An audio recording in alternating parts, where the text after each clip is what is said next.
introductions. So welcome everybody to Integrity Action's webinar, where we're going to be sharing the research findings which we've been working on for the last year or so to do with sustainability in social accountability. And we are joined by a great panel here, and we will be hearing from all of these guys before hearing all of your questions shortly. So just quickly, the agenda for today. So I'm going to give you a quick introduction and explain why we were doing this research at Integrity Action. Then we'll be hearing from Dieter and Andrew, who are the lead researchers, to share their findings. We've got Sony from Accountability Lab Nepal, who's going to give us a case study, which is something that we learned about through the research and thought was a case study worth sharing around sustainability. And then Kay and Zukiswa have joined us as discussants. They are an experienced double act when it comes to providing insights. So I look forward to hearing from them as well. And then we'll welcome your questions and discussion. During the session, please use the Q&A function within Zoom to submit your questions. You can do that at any point, and we will obviously go back through the questions and try to deal with as many as possible.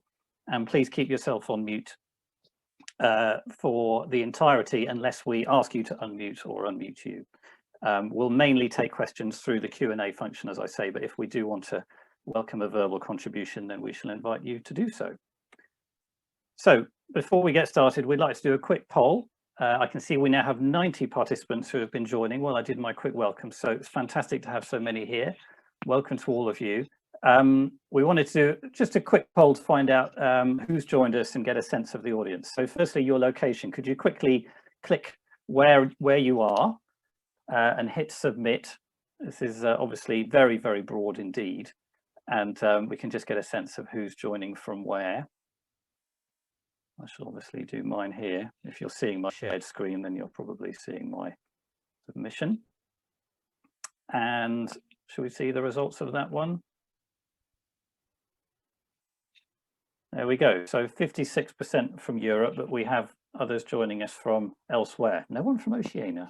Well, that's probably a time zone issue, but also we don't have such a huge network there. Anyway, it's great to have you all with us. And then the second question is just about your sector, if we could display that one. So yes, what sector best reflects your main area of work or study? If you could select that one again and hit submit. I see we're up to 99 participants now, so sorry if you haven't been able to take part in the whole poll. We've just hit 100, around 100. That's fantastic. Welcome to all of you who've joined us. And shall we see the results of that one now as well? Okay, so civil society, just over half of you, but we also have people from government, from funders, research and policy analysis around a quarter, and some others as well. Great to have you all here. Fantastic. I see there's over 100 now and people still joining. So if you're joining us now, sorry we had to get going shortly after the allotted start time, but we're very happy to have you with us, and you haven't missed any of the important stuff just yet.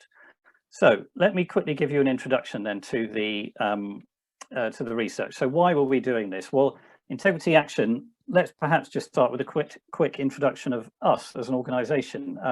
Integrity Action exists to ensure really that citizens have the biggest say of all when it comes to determining how the essential public services and projects are delivered to them. So we need to make sure that those citizens get the projects and services that they truly deserve and that their rights entitle them to. Now, we see this as essential to achieving open and prosperous societies. We want to see citizens' voices being heard and acted on. We want to make sure they have accessible and user-friendly ways of practically holding governments to account for the services that they promise. And we also want to see greater trust. That's a very, very big part of our approach, is making sure that trust and collaboration can take place between citizens and governments and service providers and so on. Now, in Integrity Action's case, we're achieving this and doing this through an approach, or you could call it a process or a mechanism. We use the term citizen monitoring, though others use community-based monitoring or community monitoring. The idea is basically this. Somebody like our friend here, this is Mbodze, who's a community monitor in Kwale County in Kenya. She's checking infrastructure developments in her community to make sure that they match up to what has been promised in a document like this. This is the specifications for the building that she's monitoring. And if she sees discrepancies between what's promised and what she sees being delivered, then she's able to raise these issues in a sort of collaborative setup like this one to discover, to work out what the problems are and what solutions can be agreed.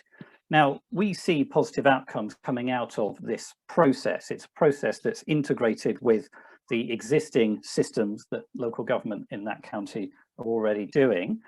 But we're seeing that it does add to that, and it does bring outcomes, including things like improved trust and collaboration between citizens and service providers.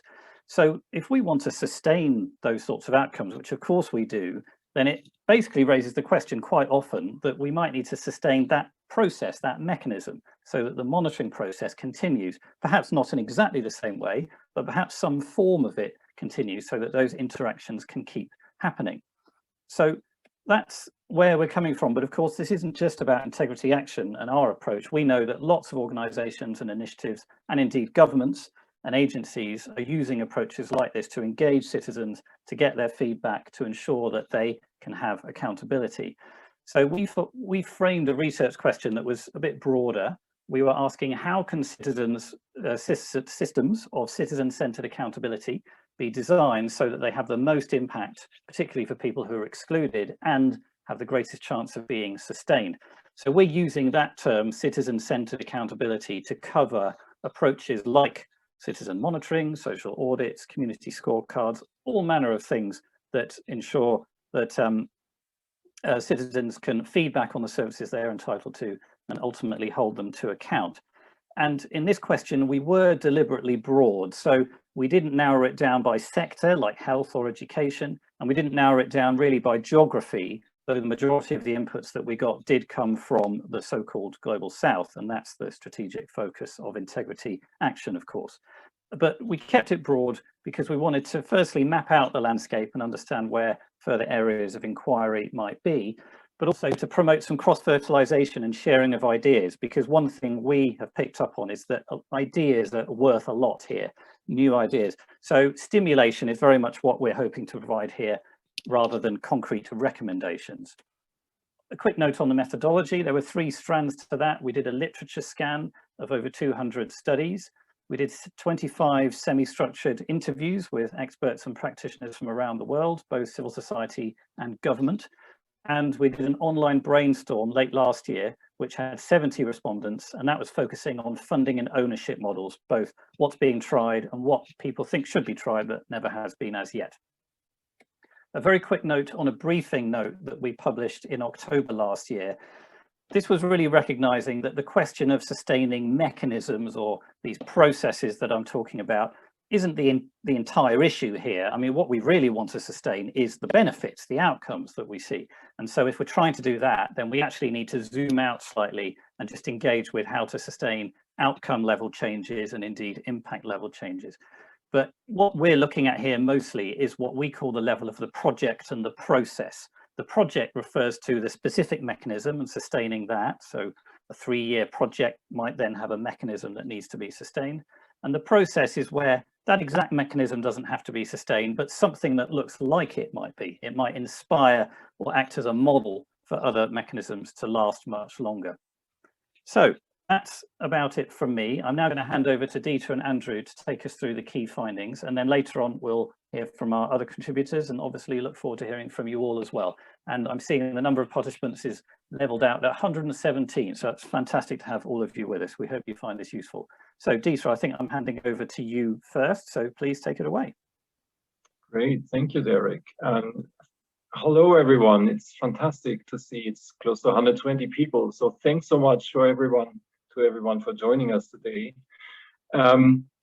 Yeah, so I'll just jump right into it. So basically, when Derek sent us off on that journey to look into sustainability of citizen-centered accountability initiatives, I was very excited at the beginning. But starting to look into the literature, to look into policy reports, to start talking to people, like I got more and more worried because as it turns out, and this is kind of the big picture, thinking about sustainability in the context of citizen-centered accountability initiatives, it turned out to be quite a bit of a mess, actually. Could you switch to the next slide? Yeah. So what we found was there is a lot of lip service to the idea of sustainability in a lot of policy reports.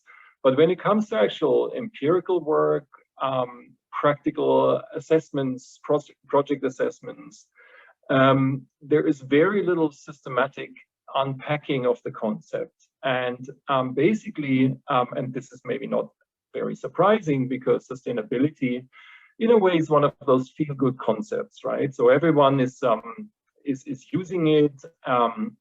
You can kind of put in your own meaning, and as long as you don't unpack it and start really contesting certain aspects of it, it's kind of okay to use it, and it's good to leave it at that very general level, right? But our brief was to really kind of dig into this and tease out and try to sort a little bit the learnings we have around sustainability.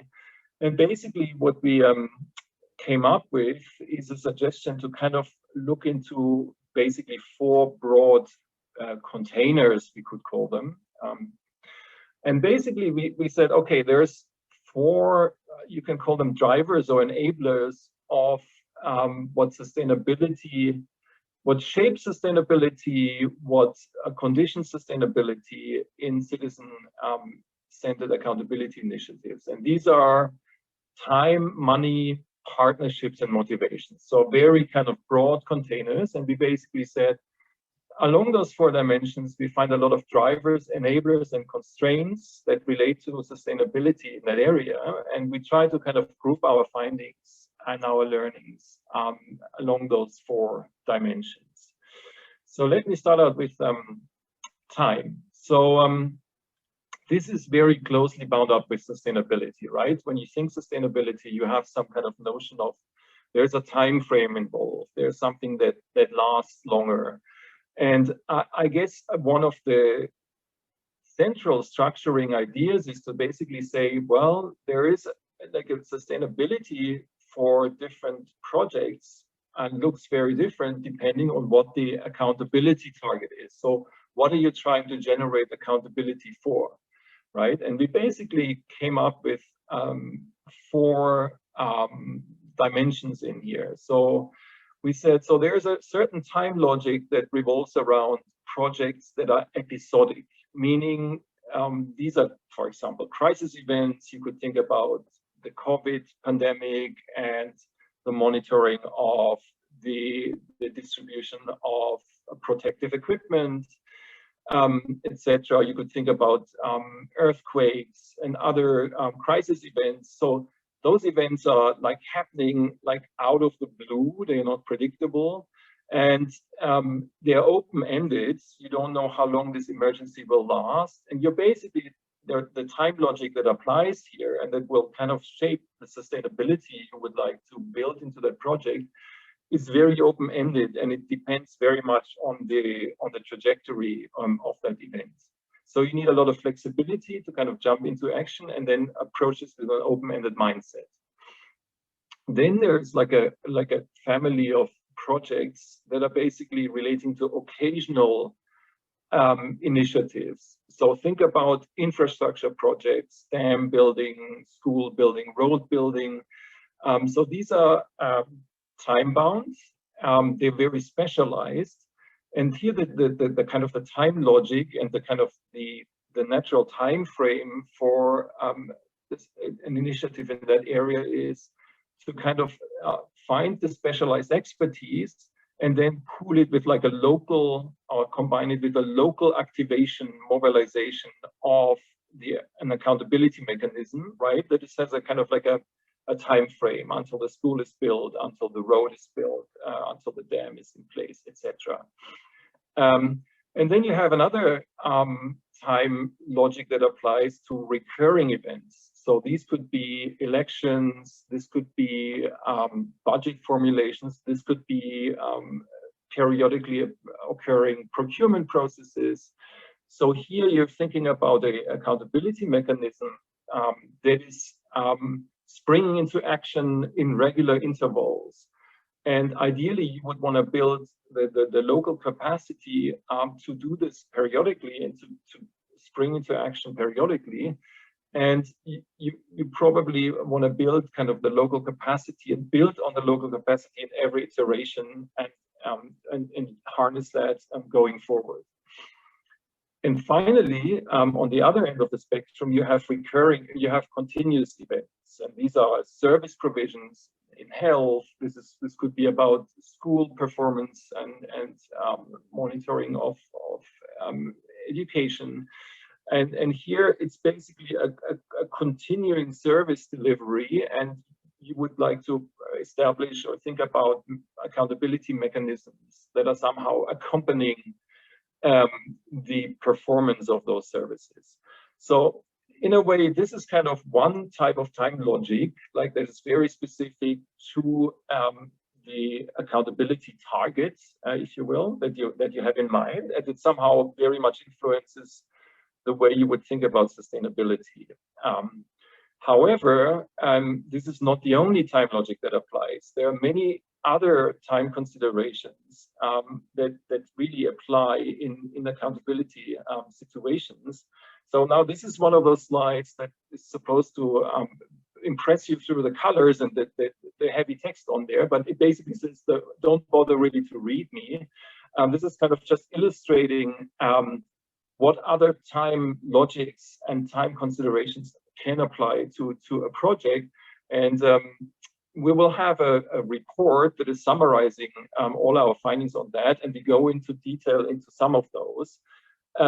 I just want to, for the purpose of that presentation, just pull out three noteworthy observations about time that we have basically identified in our research journey. So could you go to the next slide, Derek? So one is about funding, and there seems to be there's a certain time logic that applies to donors and how donor fund projects versus your own project time logic and timeline. And there is very often an issue about short-term funding cycles and of course longer-term project horizons. And then the challenge that comes with that to kind of bridge the two or bring the two into sync. And so it's about putting together, patching together a kind of steady funding stream to kind of bring those two timelines in sync. Another interesting time horizon is around the issue attention cycle, and we saw this a lot in our interviews. That people said, well, you know, like we've been around for quite some time. We started out as a citizen empowerment initiative, but then, you know, the kind of the trendiness of the issues moved towards accountability and anti-corruption. So we rebranded this a little bit, and then you know, kind of stayed on top of where like the energy was on the maybe on the funding side or on the public side. So the issue attention cycle, which kind of leads into kind of from initial excitement into like a hype curve, you could say, and then it kind of drops off. This is very kind of natural for a lot of policy domains, and you have to deal with that somehow in your project. And so like this kind of reinvention, reframing of your issues can be very helpful in that regard.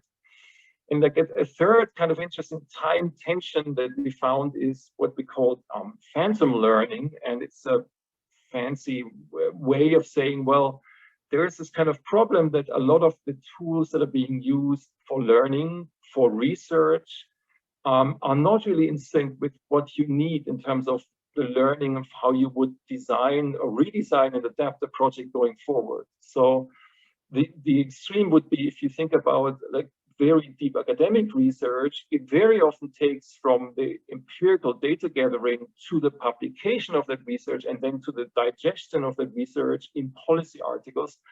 8 to 10 years is not an uncommon time frame.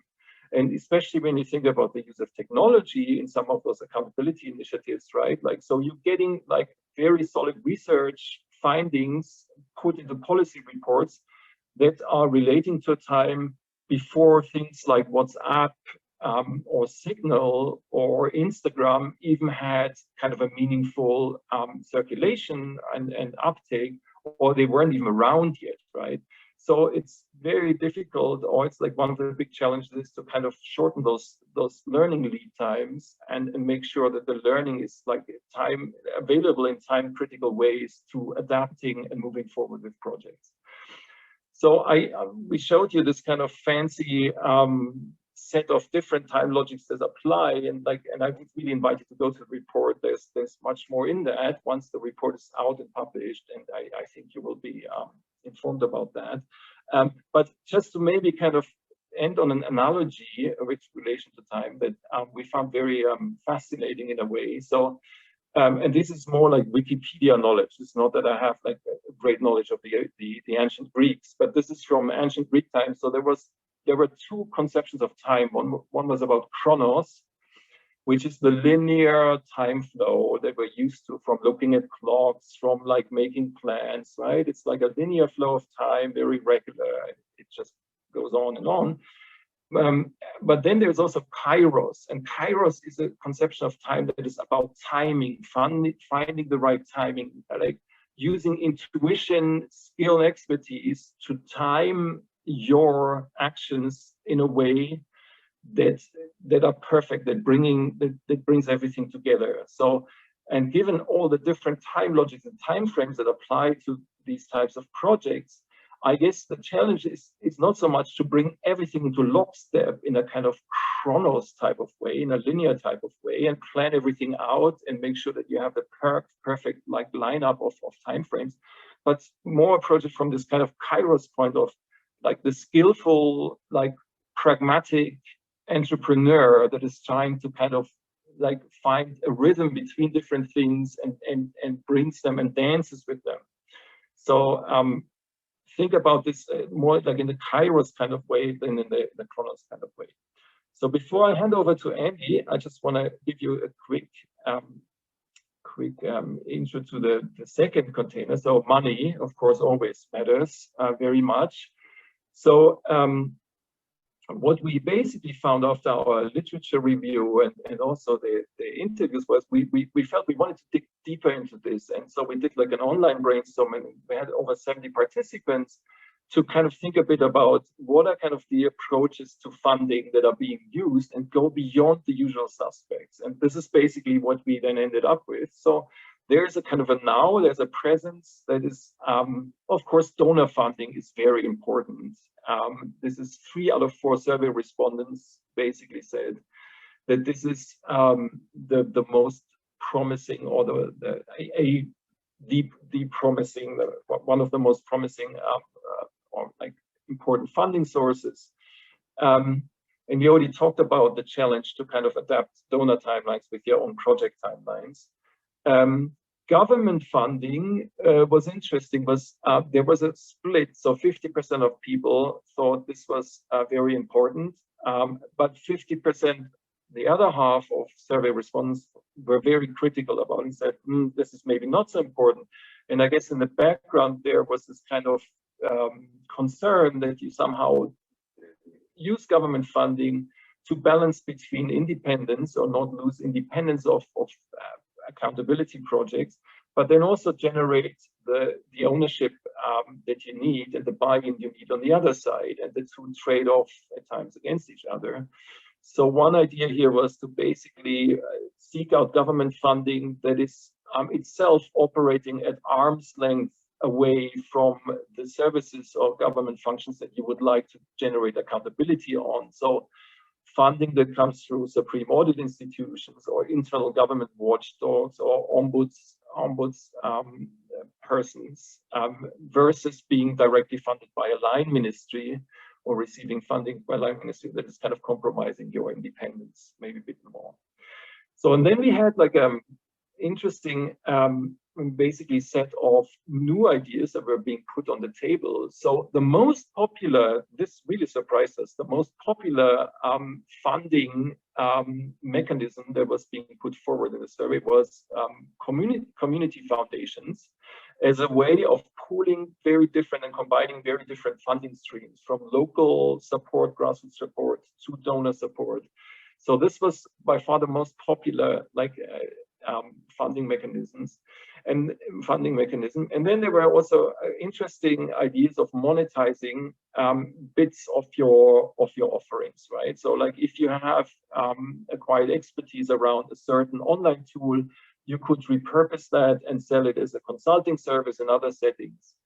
And there are different ways of monetizing your expertise and your capabilities to actually also help you on the funding side.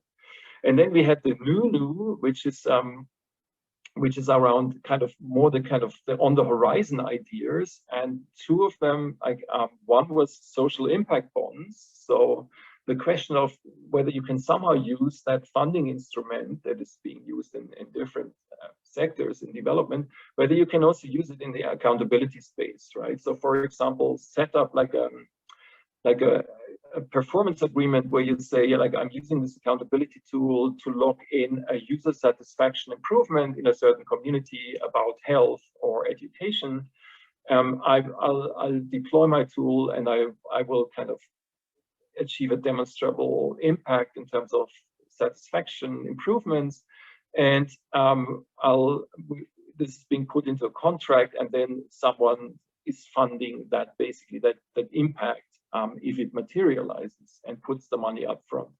And finally, like accountability fees was also like an idea that was mentioned. So if you have certain sectors that require specific monitoring, certain industries like extractives, the extractive industries, or certain infrastructure providers that build big projects. So the idea or whether they can somehow be required to pay like an accountability fee. So like that would be used to set up and to finance a accountability mechanism that would accompany their services or their projects.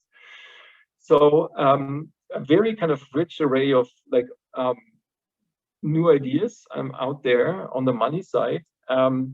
Now we're coming to the second set of containers: relationships, partnerships, and motivation. And I pass over to my colleague Andy to lead you through this. Thank you, Dieter.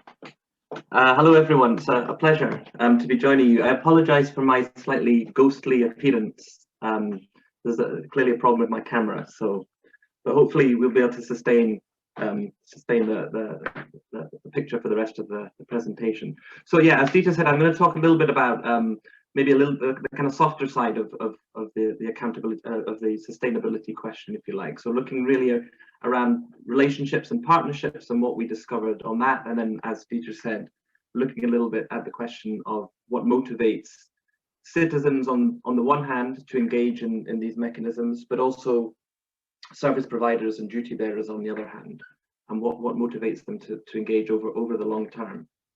So I mean, the first thing to say, I think, is a lot of this is based on this section, at least, is based on the conversations we had, the interviews we held, and the survey responses. And there was a bit of a bias towards civil society in that, in the people who participated. So inevitably, I suppose the perspectives that are coming out here are slightly more skewed towards that. But as Dieter was talking about funding, I mean, the sustainability of these mechanisms is often shaped as much as anything by the kinds of partnerships involved. And what we found is that from the conversations we had, there tends to be a preference, an increasing preference for more collaborative partnership-based approaches, as opposed to the kind of more adversarial approaches, if you like, to accountability. What we also found, though, was that kind of whatever model is in place, these systems are very rarely static. They tend to evolve over time, and that evolution has been or tends to be in the direction of transitioning towards some form of co-ownership or greater government involvement or institutionalization of the mechanism, especially as a kind of in the quest, if you like, as a quest, or when seeking greater sustainability. That seems to be the direction that many choose to use. I mean, interestingly, we also asked a little bit about, well, does it happen the other way? Are there many examples of transitioning from government So accountability systems from government over to civil society ownership, if you like. And there were some examples, but very few that we came across, and very few successful examples. So the discussion very much seemed to revolve around the transition in the other direction. Having said all of that, of course, I mean, it was very clear that almost everyone we talked to were very aware of the kind of risks that Dieter's kind of already touched on, related to these kinds of close partnership arrangements. So they were often viewed with quite a lot of caution by those we talked to. So some of those risks include things like the potential loss of momentum that a mechanism can kind of peter out as potentially political priorities change. The danger or the risk of co-optation by government, or dependency of civil society organizations running these mechanisms on government funding, and the challenges that brings with it, and ultimately leading potentially to a loss of credibility in the mechanism itself.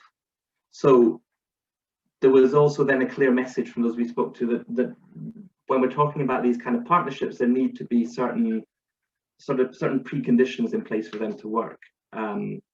And these include things like having clear red lines and ground rules about engagement between civil society and government, ensuring a minimum degree of autonomy on both sides, and ultimately being clear in communication and understanding what the different priorities are, different agendas, and as Dieter mentioned, the different time horizons that the different actors are kind of facing and dealing with when working on these issues. But of course, that's not the only route to sustainability. Although that was, as I said, there tended to be a preference to discuss those issues. One of the interesting ones that came up, and perhaps it's not so surprising, is the idea of the kind of signaling effect that a number of these mechanisms seem to have. So there are a few examples. There's one particularly interesting example in Uruguay of a citizen monitoring platform called Por Mi Barrio, which was very successful in Montevideo, and the organization that ran it, Data Uruguay, a local kind of startup, started rolling it out in other parts of the country, but also in other countries in Colombia and other parts of Latin America. What happened ultimately in this case is that the local government in Montevideo liked it so much that they actually set up their own parallel system based on that approach. So it wasn't a question of transitioning ownership, it was a question of imitation, if you like. So ultimately the version run by Data Uruguay kind of became obsolete as the government implemented their own system. Now, of course, that in itself brings many risks, and the kind of risks that I was talking about before. But Data Uruguay themselves kind of saw this as a positive thing. They didn't feel necessarily too threatened by the fact that their system had been taken up by government. And also maybe just to add to that, a kind of slightly more provocative way of looking at this is thinking about how the startups work in the kind of tech sector, if you like. So often there's a bit of I suppose, a dilemma about, do I go it alone, or do we try and find a kind of bigger organization to buy us out? In theory, citizen-centered accountability mechanisms could think about sustainability in a similar way. So it doesn't necessarily have to be government that acquires the mechanism as a route to sustainability, but perhaps a larger NGO or a coalition of civil society organizations, or even a consumer association potentially. Next slide, please, Derek. Okay, so I'm just going to move on to talk a little bit then about motivation. So what motivates citizens, what motivates duty bearers to engage in these mechanisms? And again, this is largely from the conversations we've had from the survey findings. And perhaps it's obvious to state, but it's very clear that in order for citizens for a mechanism to engage citizens, it has to be relevant, directly relevant to the kind of problems which are part of their day-to-day concerns. So an obvious point to make, but I think, you know, no harm in stating it nevertheless. Acting on the feedback that you're given, acting on citizen demands, if you like, and also being seen to act on citizens' demand was also seen by by many as key to ensuring sustainability and sustained engagement of citizens. And having some form of independent monitoring of government follow-up as well can help with that. Interestingly, and perhaps again not surprisingly, a lot of people said, well, actually people are often driven to engage in these mechanisms simply by a sense of civic mindedness, a sense of, you know, community spirit, if you like, of wanting to contribute to the community and offer something, rather than an expectation of reward per se.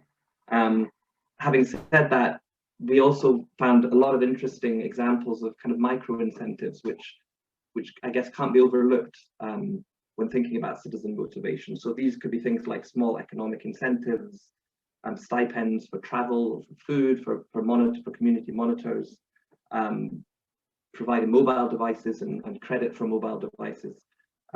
All these kinds of things can provide an incentive to engage because you're recouping some of the economic kind of input that you're giving, but it also in some cases, and I think especially with youth, some of these can also give a kind of sense of greater status and even access to decision making for those involved. Next, please. Thank you.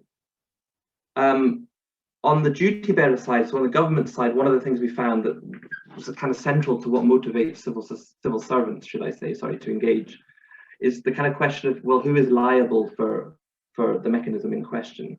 And I think even the most committed public servant is kind of naturally resistant to some extent to kind of external scrutiny.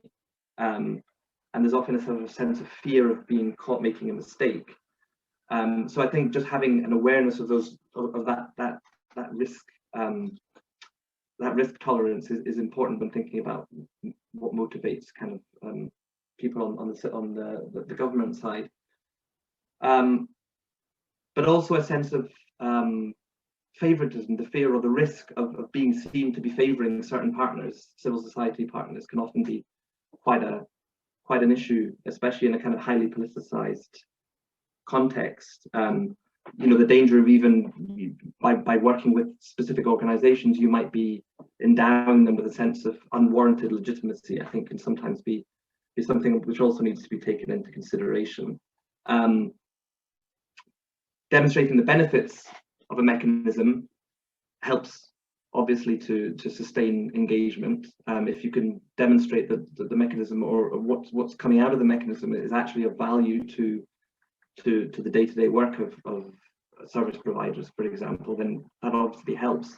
But also a sense of competition can help. So having some kind of race to the top where you have, for example, between local governments or between different service providers, some kind of way of demonstrating who's doing better than what. And the Service Integrity Index in Ghana, for example, was one example of this. And of course, the importance of supporting champions and individuals, I think, was something that came across very strongly in terms of sustainability. Obviously, the risk is as much a risk as a kind of enabling factor, in the sense that there's often quite a lot of rotation, especially within the civil service, either as a result of natural turnover or as a result of a deliberate policy to avoid entrenchment. So this can mean that kind of the good people move on and you lose those links, you lose those relationships. And so trying to maintain to some extent those connections as people move across different parts of government, but also as people move between government and civil society, and what we describe here as the good revolving door, trying to maintain those links as much as possible can also be quite important for sustaining motivation. And finally, we've written here something called faking sustainability, which is this idea that really, as a citizen-centered accountability mechanism, in a sense, needs to be able to demonstrate that it's there for the long run to act as a credible threat over a long period of time, even though there's not necessarily a guarantee that might happen. This idea of faking sustainability, at the very least, is more likely to motivate duty bearers to kind of pay attention to what's happening. And so finally, just to sum up before we hand over to our fellow panelists, just to kind of summarize a little bit what we found. I mean, one of the questions we asked everyone was, what does sustainability mean to you? And there were unsurprisingly a huge range of different perspectives. We also found inevitably some tensions and challenges, some of the ones I've already mentioned here, which are to be expected in terms of, for example, the different timelines that Dieter mentioned, and also in terms of maintaining relationships when people are moving from one place to another. So lots of different tensions. There's a lot more about this in the report. I won't go into too much more detail on that. But yeah, finally, just to say a great deal of diversity, I think, was what was very stimulating for us as researchers, and a kind of sense of hopeful pragmatism. So people basically, muddling through and finding lots of innovative ways to raise funds, to deal with conflicting priorities, etc., in a very pragmatic way. So really very fascinating for us, and hopefully a useful contribution also to the sector. Okay. Thank you, Andrew, and thank you, Dieter, for sharing all of that. And I should have said up front that this, of course, is going to be published in a research report, which is hopefully next week. So please do look out for that. But that contains all of the findings in more depth. And of course, Dieter's wonderful multicolored diagram, which is very much worth looking at, I can assure you. Great. So I'm going to stop sharing the screen from my side. And then Sony, we're going to invite you to share your screen and tell us about your case study from Nepal. And special thanks to you, Sony, for joining us as well, as the hour is obviously rather late on your side. So we're really grateful. Anyway, Sony, please go ahead.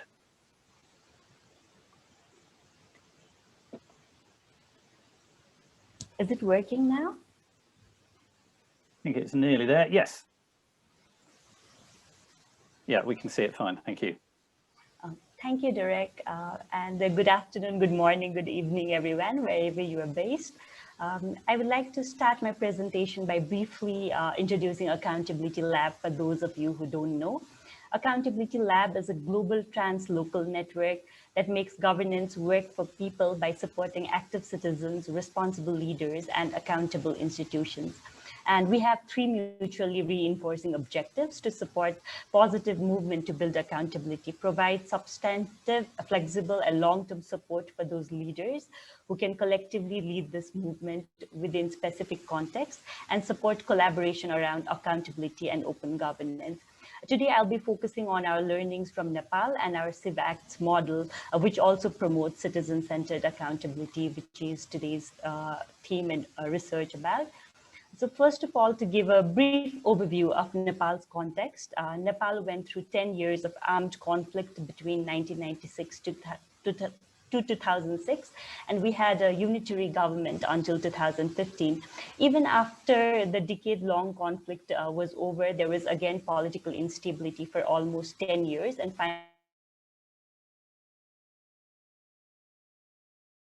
finally, the country saw federalization. Now, with the federalization and decentralization of power, we have units. The feedback between the government and citizens, and especially between local government, has been more important than ever before now. I'll be briefly describing what the Civ Acts model is. As you all can see in the picture, this model provides us with different tools and techniques to listen to the communities, collect their concerns and feedback, analyze the information, disseminate it, and also take it forward to joint action. Thus, this way it closes the feedback loop and also builds trust between different stakeholders as the loop evolves. We encourage communities to provide their feedback, whereas leaders to make evidence-based decisions. And then both groups take collective actions as per the need. This process is led by community frontline associates who are local youth leaders from diverse fields in the communities. We use various engaging tools in the process to close the feedback loop, as it fits according to the context, such as face-to-face interactions, mini meetings with different thematic groups, town hall meetings, and even more fun activities like films, theater, radio shows, etc. After federalization, the expectations from local governments, as I already said, have increased among the citizens, and this model has been supporting the local government units and community for feedback and evidence-based decision-making. We have worked in collaboration with local government on different accountability issues using this model. It includes disaster and pandemic response, labor migration, gender and social inclusion, etc. And this model has also evolved based on the learnings as we go. So now going towards how Civ Acts model has been embedded by local government units in Nepal, I will share like 3 cases, starting with labor migration in Nepal. The data prior to the pandemic suggested that every day 1,500 labor migrants left Nepal. The migrant workers face different challenges both in Nepal and at destinations such as fraud, exploitation, difficulties in getting compensation from the government or other concerned parties. However, labor migration was not considered as an issue that could be taken care by the local government units, and the services were highly centralized. With the Civ Acts model, our community frontliners, frontline associates started engaging and advocating together with the returning migrant workers on the issues, taking it forward to the local government units. Now the local government units are collaborating with their loose network of collaborating with the local government with their loose networks, and the government have actually started providing allocating budget for them, and also supporting them in collecting data around unemployed youth or providing entrepreneurship opportunities for them, and also started investing some money on safe migration. Similarly, the second case is open local government.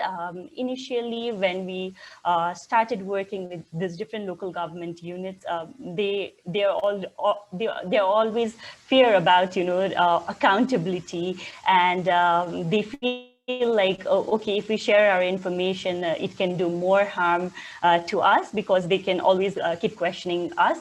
But however, with the engagement of Civ Acts team, the local government started realizing that feedback from diverse communities help make their decision making effective, and also provide them opportunities to express their challenges, which led to enhanced trust between the two. Through our continuous engagement and trust building process, they've started sharing their decisions to the public, and also take support of our local partners to collect feedback ensuring that there is inclusion in the feedback process as well. So the third case, as you can see, is governance. Governance can never work until gender is considered, right? So we started collaborating with the Dhangari sub-metropolitan city on a said vision, governance, to work on making Dhangari a gender-friendly and socially inclusive local unit. The leadership in this vision is taken by the deputy mayor there. Inclusion fellows from diverse communities, including person with disability and the gender diverse group, are bringing feedback to the local unit to plan their policies and programs.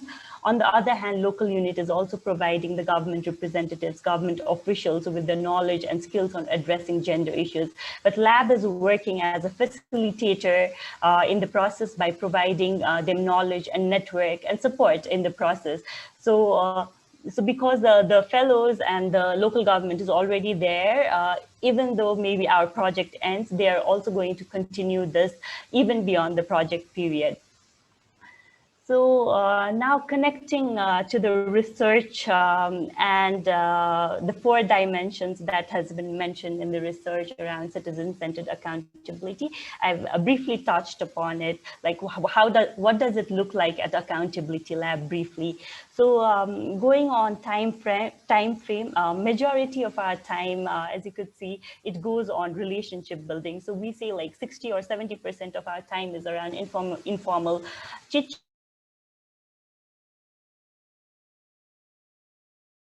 chats, talking to stakeholders, talking to communities, doing some informal conversations, and with regard to funding, regardless whether it's like short-term or long-term funding, we try to develop skills or knowledge so that even though when we're not present in the communities, they can carry forward this process by themselves. And ownership and partnership. So as you could already see, we co-create and co-design our programs and run it in collaboration with these local government units. For instance, like in the case of open local government, the local units started collaborating with us for town hall meetings, or they started collaborating with us for making infographics about infographics on their decisions and decisions. So whereas in governance, we started the vision, like the program was also designed with the support from the local government unit. So it is more about co-creation here. And sustainability is like strong relationships and localized methods as well, because not everything does not require money. So even beyond the project period or even beyond the funding, what we do is we always have this good relationship with the local government units that we've worked. And we provide them with non-financial support as well. For instance, if they want to showcase their decisions and designs, and they want some support on making infographics, or they want some networking support to build their knowledge on something. So that's how we keep engaging the local government units even beyond our project period or our programs. So, and other learning is, this has also been mentioned in the research, like working with locals is the key that has helped us maintain these relationships in the communities. And around scope, so what we do is we are very clear with our goal and vision. We discuss it in detail with the community or the local government units that we're working with.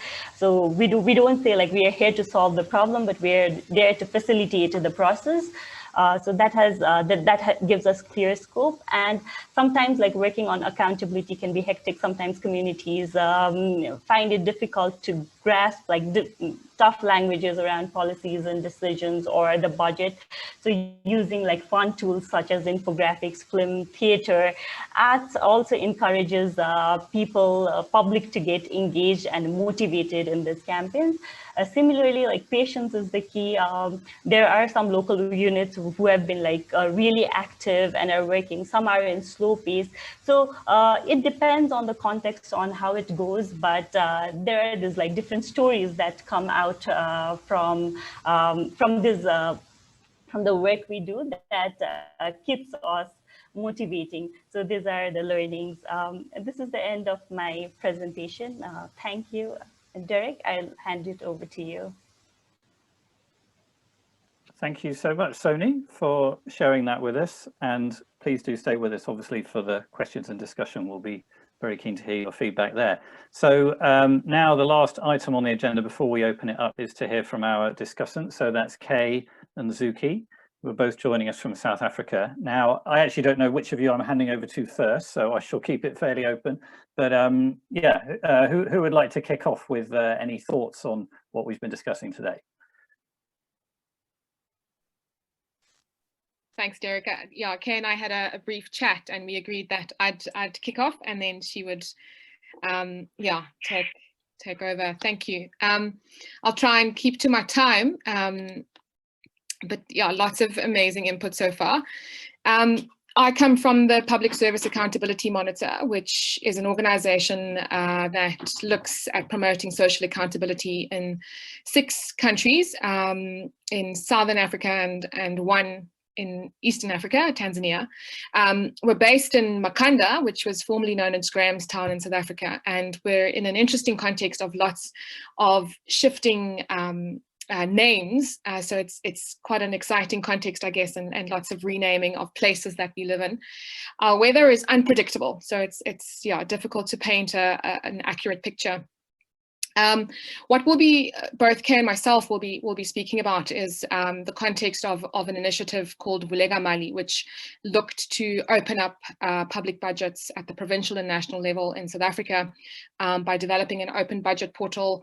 And really entrenched in the ideas around civic participation, deepening, inclusiveness, deepening access to budgets, deepening knowledge about budgets, and of our partners, some of the principles are within the context of openness in the OGP context and others. So perhaps just to really get into it and just to begin with, I think it's really exciting to be on this panel, and I think the research is amazing, particularly from the perspective of someone in civil society who's been in the space, and I think this is the kind of work that is really helpful and informative and helps to kind of deepen thinking on the one hand, but also raise some perhaps not so some perhaps more difficult questions or issues and challenges. So really welcome this work from Integrity Action. Perhaps I'll really talk about only 4 points and then hand over to Kay.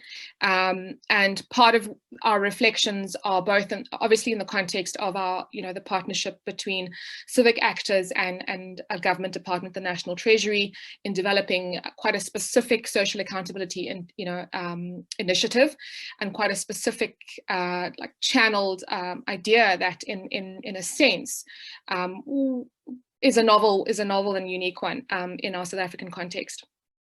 So the 4 areas that I'd like to reflect on, partly based, I guess, on my privileged, sight of the, the report as it stands.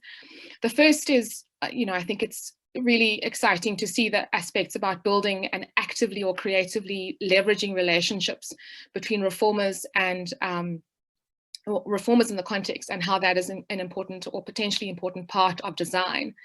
And I think in the context of our experience as within civil society, and perhaps to a lesser extent in the public service, although I do take that in different contexts, it's the same. Turnover, personnel turnover can be very high. And where projects are novel, not yet institutionalized and connected to specific personalities, the departure of champions can lead to some stagnation or worse, stoppage of projects.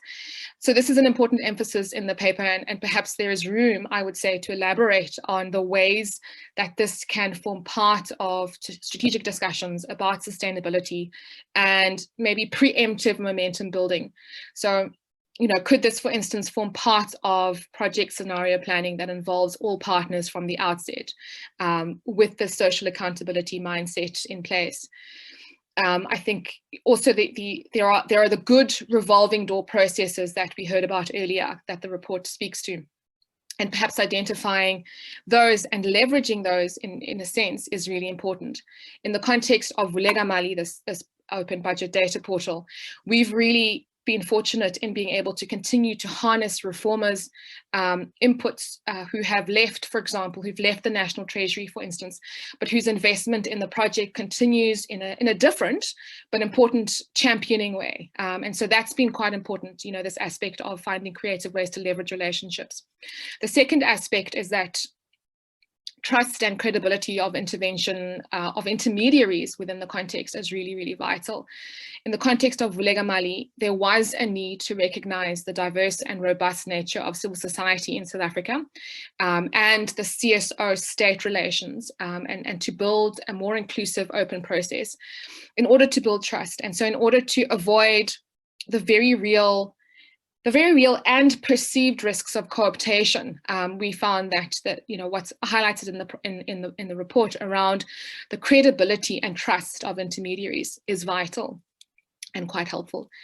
Almost at the end, finding a balance between the organic and formalized structures. This was quite a unique aspect for us. The report places an important emphasis on this as a means of promoting innovation that fosters social accountability. For us, we found that this was particularly important, for instance, in the development or in the formation of a civil society coalition that in essence was almost organically developed in response to the needs of the project, but also to ensure that there was an openness on the one hand, but also a bit of a balance between organic and formalization. For the National Treasury, and not to speak on their behalf, it was important that there wasn't a sense of favoritism in terms of who to connect with in civil society and who not to. And so the formation of a civil society coalition to respond to that need was quite important, and to keep it open. And lastly, I think, just to emphasize that the report really is an important contribution to the sector, and the varied examples that are used are quite valuable in terms of, on the one hand, understanding the different sectors and different or applications. But I think also a point I haven't spoken to is I think it would be really valuable for particularly the civil society actors on the call to when they get a chance to have a look at the kind of suggestions and recommendations around the funding context. I think there's a lot of value there and a lot of really important insights. I'll stop there and hand over to Kay.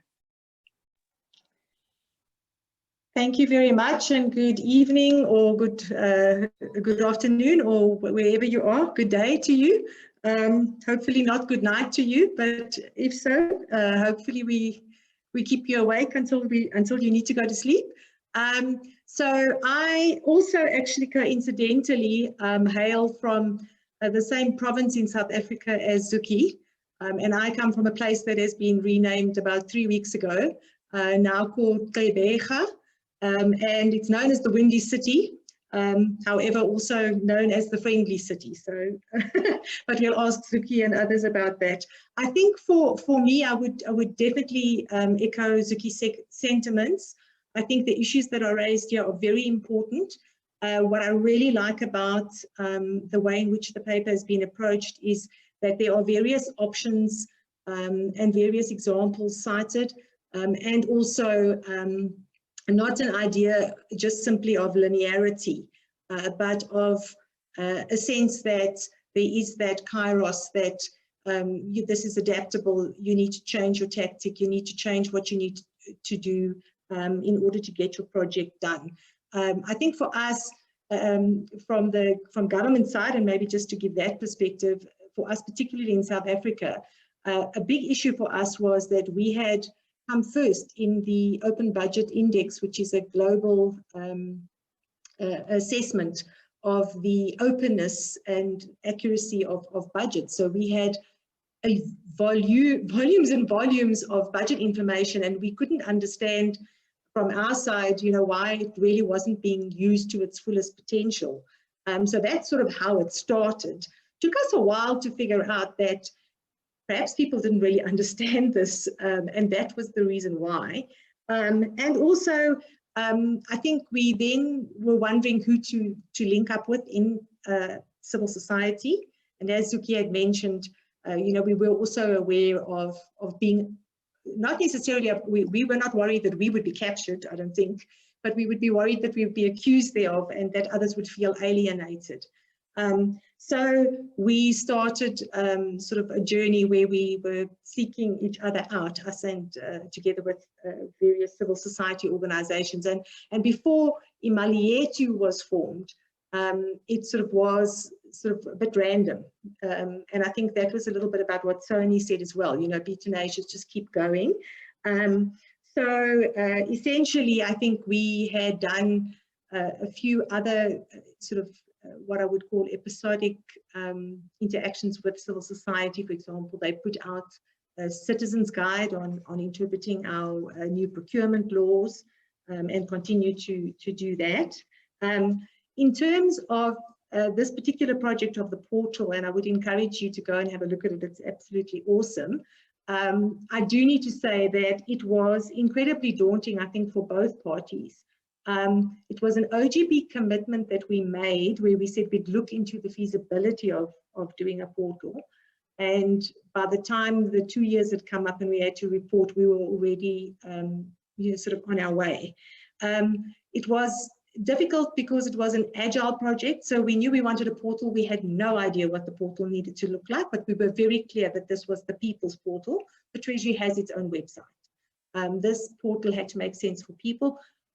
We didn't know, so we had to go out and find out what people wanted. And there were various initiatives that we used, and this obviously also motivated citizens. For example, we ran a competition to name the portal. The portal look and feel changed as the portal was developed. We had, it was largely donor funded to the Treasury, or with the Treasury, the donor funding with the Treasury. But essentially it was a very different thing from what For example, I was used to, in terms of running a budget process, I was used to lots of money, but it not being my own, with clear milestones about a project that had an IT element to it, citizen engagement, communications, serious sort of budget statistical and official information, as well as information about the budget process and how people could participate. So there was a whole lot of skills that needed to be pulled together from both sides. And so when we started, it wasn't clear that there was going to be an Imali Yetu. And in actual fact, it's one of the biggest spin-offs, I think, that I would say it's an outcome in and of itself. And also, obviously, the portal is an outcome if you're talking about impact. But in the journey towards the portal, which is not complete and will never be complete if we keep to our original principles, that journey has to be undertaken together. And so we try to put practical steps in place whereby we would, co-chair or swap roles around to make sure that everybody stayed fully invested. So essentially, we were then able to achieve something which we at the outset actually didn't. We knew we wanted a portal. We didn't know what it was going to look like. We didn't know what areas would be of more interest or others that weren't. Essentially, I think the key thing for us then in terms of the funding was we probably used a lot of pro bono, probably more than what we've taken account of, and certainly have assisted each other as we've gone along. I think in terms of nurturing citizen agency, as I said, we had the competitions, we had hackathons, different events, and purposefully constructed to be different in different provinces. So, for example, one might have been gender focused and you sort of have less of a provincial intervention. Another one might have been set up and led by a provincial treasury, and so on. So essentially, we then discussed amongst ourselves what are the things that worked for us. And the things that worked for us in terms of what you've raised are, firstly, the building the legitimacy and trust. Without that, I don't think we would ever have gone as far as we did. And it's good that we had some of those other little projects. Not that, of course, we realized where we were going to when we started with those. Also, the nurturing citizen agency was very important because it was literally part of the development of the project. However, I think we now look at the end of this phase then as to where to deepen that.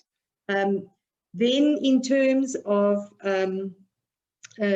funding, I would say that, as I said, we were more reliant on pro bono per se, and essentially we were busy with a continuous project, which is obviously the portal, and I hope also Imali Yetu. And then we also had various episodic events. What would not work for us that you have put forth as ideas, but which I think are clear, wouldn't fit with the way we have set up our partnership and our principles and ideals, is for us, I don't think there is a thing of transitioning ownership. In fact, it's very important that we do this together, because it's very important that government doesn't see this as a civil society thing. I think that is a very important point to make to government agents, that essentially you strengthen your government work by having citizen participation, because actually you always know deep down that you don't really have all of the answers. You know that different people will have different opinions, so you'll never please everyone, but you should really do your best to do so. So I think for us, there won't be any transitioning of ownership. There should just be a strengthening of the partnership.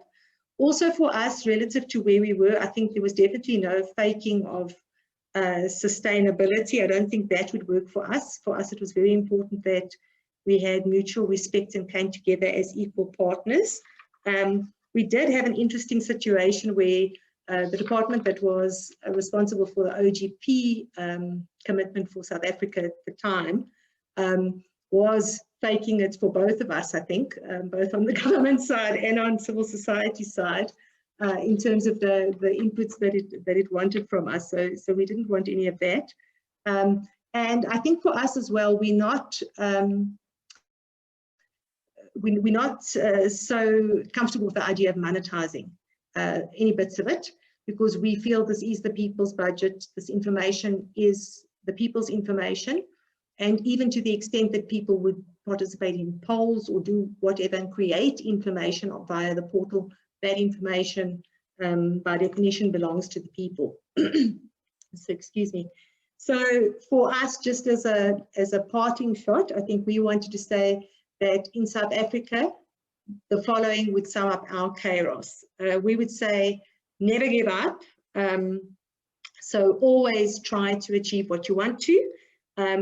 Whether that means you have to find inventive ways of doing that, you need to find a way of doing what you need to do. Always help each other.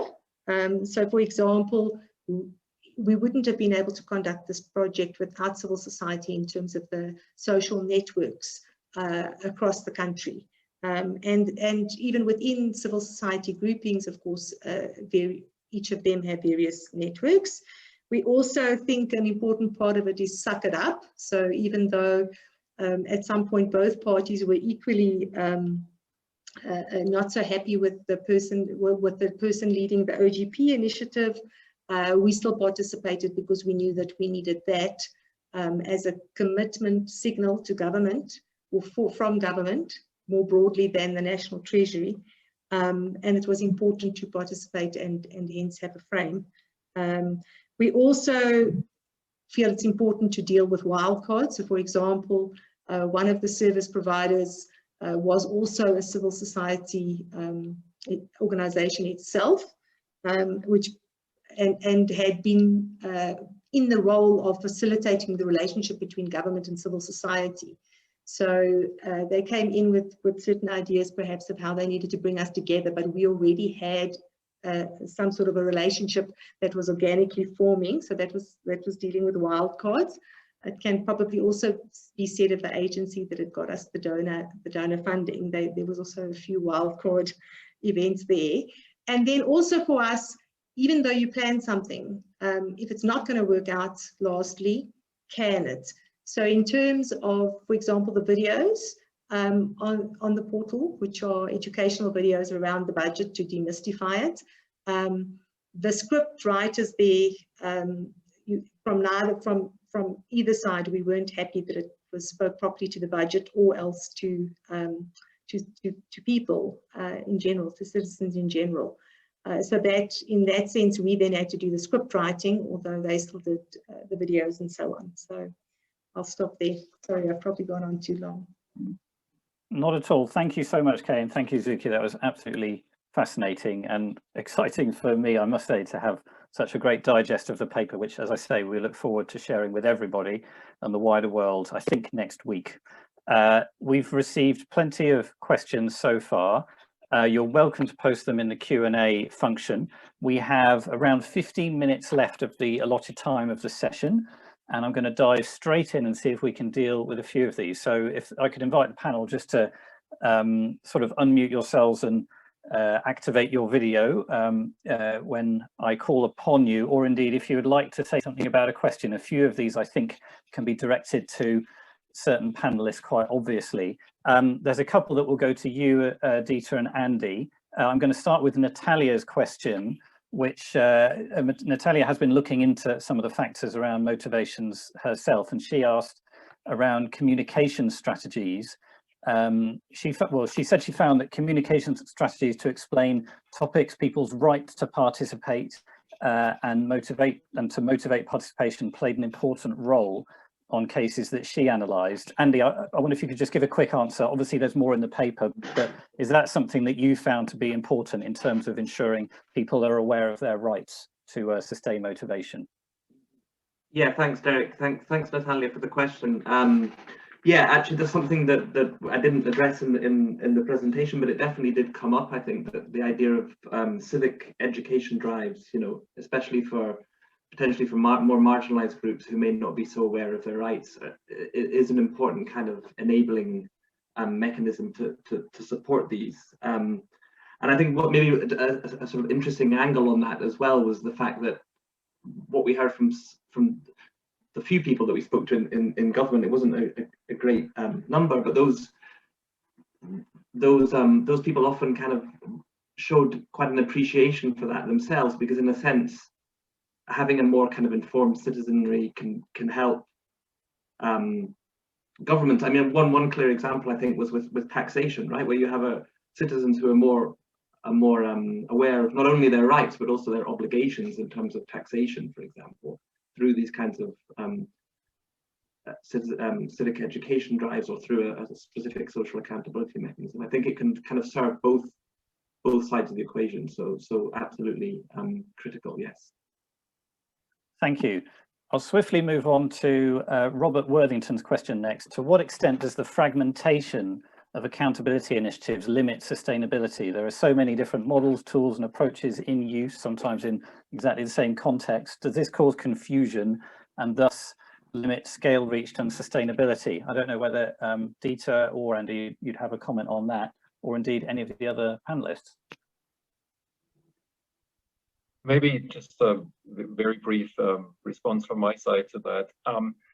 And maybe a provocative one. So I would almost turn it around and say, is there an opportunity in the fragmentation and diversity of those initiatives? And I think we try to summarize it a little bit under this idea of brownfield accountability rather than greenfield accountability. So the greenfield approach to development, to urban development, is you go in, you build something on the green pasture outside the city, you build a new suburb, right? The brownfield approach is that you try to work with the built environment as it is and try to kind of fill in gaps, like scale up, etc., and to kind of apply this to accountability. So like this idea of like wherever you start your project, you are not starting from scratch on the green field. You're starting in an environment where people have experienced political voice in different contexts, different settings, where there might be other concurring projects, where there might have been projects before. So the question is really, how do you like harness like the civic education that has already taken place, the political efficacy that people feel or don't feel, and how do you deal with that? How do you deal with people that have been in and out of government? How do you like make productive use of that? And then also on the other side, like how do you like, do we need a last will for a project that you need to think about? So if you wrap up, how do you contribute to that brownfield pool of capabilities that you leave with the community? I saw there was a question about social change, right? So like, how do you kind of leave a legacy of chipping away on changing norms and contributing to norm changes in the longer run, right? So I almost feel that there's more like opportunity if you think about how you fit into this brownfield environment of like a lot of other projects, a lot of other initiatives like in that space, and to kind of contribute to that as almost like a public good. Thank you, Dieter. I'm going to move on to a question from Sarah Onduko, which is about how has COVID-19 impacted social accountability initiatives? And I think I'm going to frame that one specifically around sustainability, obviously. Sony, if you're still there, I wondered whether you might be able to respond to that, just around whether the advent of COVID-19 has made it more difficult to do things Sarah mentions around face-to-face relationship building and those things that you need to ensure that sustainability. Thank you, Derek, for the question. When we looked at COVID, yes, we could not actually engage with the communities that we used to in the way that we used to do before, like how we used to do face-to-face interactions and everything. But we tried, from our practical experiences, we tried to shift everything to digital. So our community frontliners, they were engaging with the communities digitally. They were engaging with the local government from social media or other digital platforms, there were like a lot of challenges that were posed, but we tried to, the relationship, we tried to maintain those relationships. So now even the impact of COVID has little lessened. We are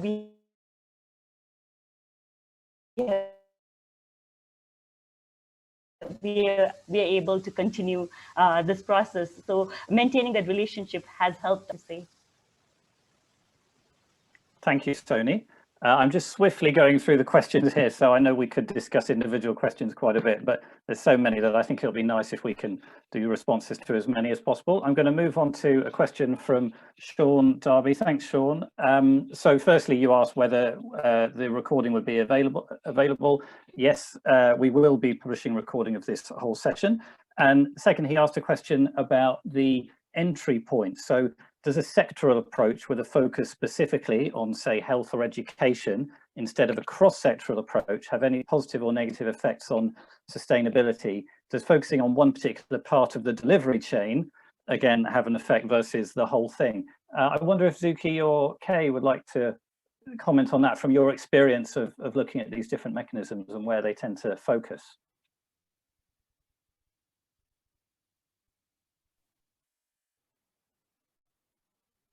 Okay, I'll give it a bash, and I think Zuki can come in if she wants to add. So I think I'm not sure that we would say that a priori in our experience there's a difference in terms of whether or not it's a very narrow sectoral focus. For example, if the focus of particular discussion is around gender issues, which could even be seen a little bit broader, or something very specific, for example, like school nutrition and sustainability, versus a more cross-sectoral approach, which, for example, would be what we were attempting to do with Vuleka Mali. And I think we have got successes in that cross-sectional approach as well, and that's almost like a multi-cross-sectional, because you're talking about national budgets, you're talking about provincial budgets, then you're talking about health, for example, where you would look at the national and provincial leg thereof, and you can do that, you can actually get the budget data for that and so on. So in terms of sustainability, I think it doesn't, unless something is so narrowly focused that it really has a lot fewer participants, then perhaps it's easier to connect. But on the other hand, perhaps also you have less insurance if one or two of them leave, that it doesn't really dent the capacity and capability. So I think I don't know that there's any difference between the two types. I think it's more about how the projects are conceived and how they're executed and the relationship that's built and sustained around it. Thank you. And actually, to keep things moving along, if it's okay, Zuki, I might put the question to you that was specifically directed at you from Adrian Kearns. So it's basically, Adrian's put a couple of questions in there, but there was one directed at you, which was to do about, while CSOs lobby for access to data and specific policy changes, from your experience, how do you balance this with access to information versus the realities of how government works? Government has systems and controls and policy in place, which often hamper the likelihood of making information more accessible. Zuki, would you like to have a go at that one? It's a tough question, but I'll try and answer it and be quite concise.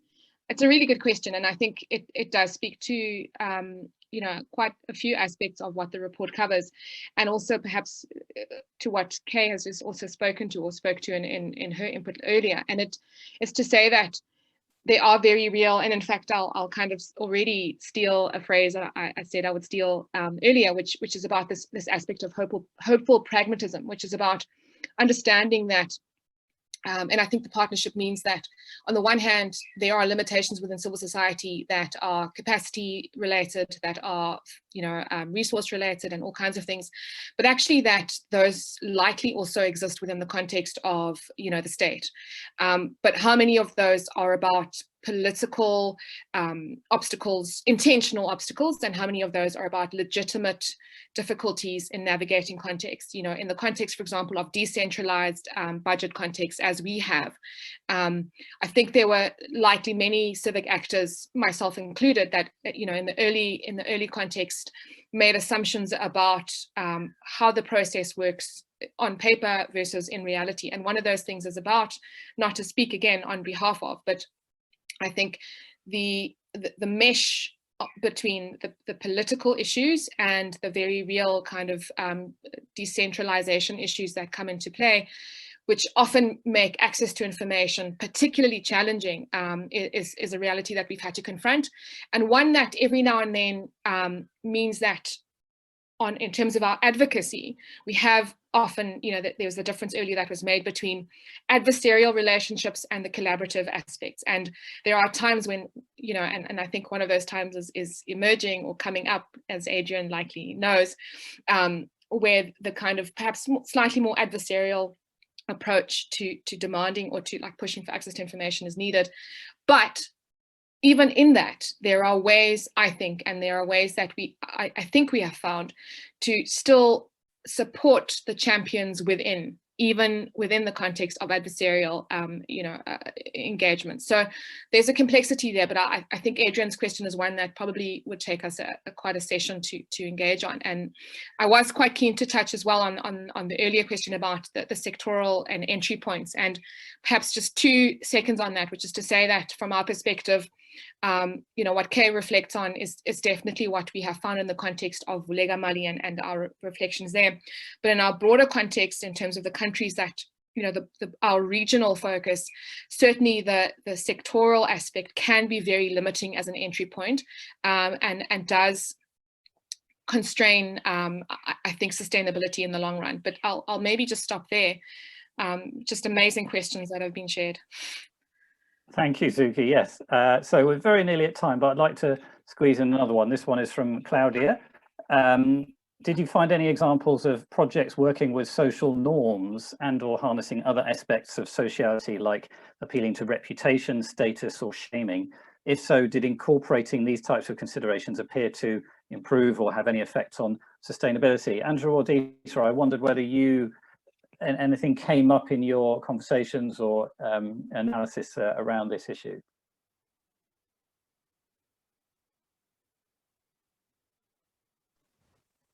Yeah, thanks so much for go. Yep.